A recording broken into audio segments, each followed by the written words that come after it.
আমরা জানি, আর ইতিহাস ঘাঁটলে সেগুলো আমাদের চোখের সামনে স্পষ্টভাবেই ভেসে ওঠে।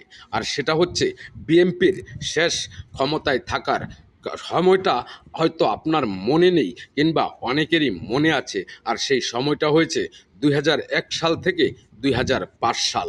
আর তখনই বিএনপি সরকারের ক্ষমতা ছিল।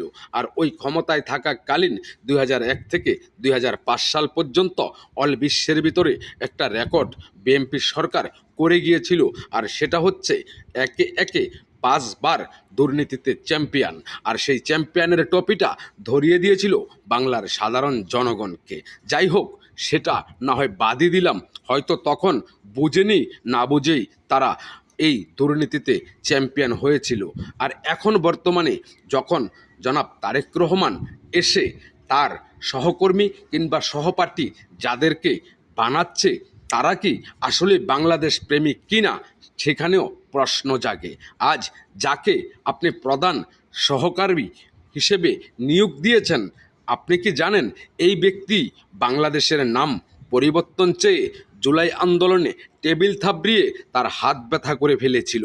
আর সে ব্যক্তি যখন আপনার পিছনে কিংবা আপনার পাশে বসার মতন যোগ্যতা অর্জন করে নেয়, যে ব্যক্তি বাংলাদেশের নাম পরিবর্তন করতে চেয়েছে, তখনই আমাদের বোঝা উচিত, যদিও তখন ২০০১ থেকে ২০০৫ সাল পর্যন্ত আমরা দুর্নীতিতে চ্যাম্পিয়ন হয়ে ট্রফি অর্জন করেছিলাম একবার, আর এখন করা যাবে 10বার। কেননা যারা বাংলাদেশ আর বাংলাদেশের ১৯৭১-কে অস্বীকার করে তারা বিজন্মা।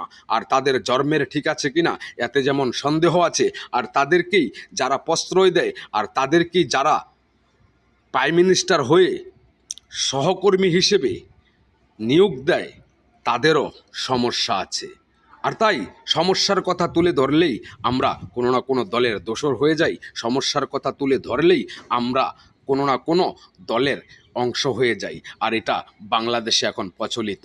কেননা আপনি সত্য বলতে গেলেই আপনার মুখ চেপে ধরার জন্য যদিও 10জন থাকে, কিন্তু আপনাকে উৎসাহ দেওয়ার জন্য একজনও খুঁজে পাওয়া যায় না। এটাই বাংলাদেশের রীতি আর বাংলাদেশের আইন। আজ এই যে ছেলেটাকে আপনি প্রধান সহকারী হিসেবে নিয়োগ দিয়েছেন, এই কুলাঙ্গারের বাচ্চাই কিন্তু সেদিন বাংলাদেশের নাম পরিবর্তন চেয়ে টেবিল থাপড়িয়ে ওই টেবিলের পায়াকে নড়বড় করে দিয়েছিল। আর এই ব্যক্তির কাছে আমরা কি আশা করতে পারি? সে পাকিস্তানের বীজ, তাকে পাকিস্তানের কোনো পার্লামেন্টের কোনো এমপি মন্ত্রীর সহযোদ্ধা বানিয়ে দিলে হয়তো আমরা হাতে তালি দিতাম, আর আপনাকে আমরা ভালোবাসাই দিতাম। কিন্তু এমন জায়গায় গিয়ে হাত দিয়েছেন, ওরা রাজাকার, আর রাজাকারের সাথে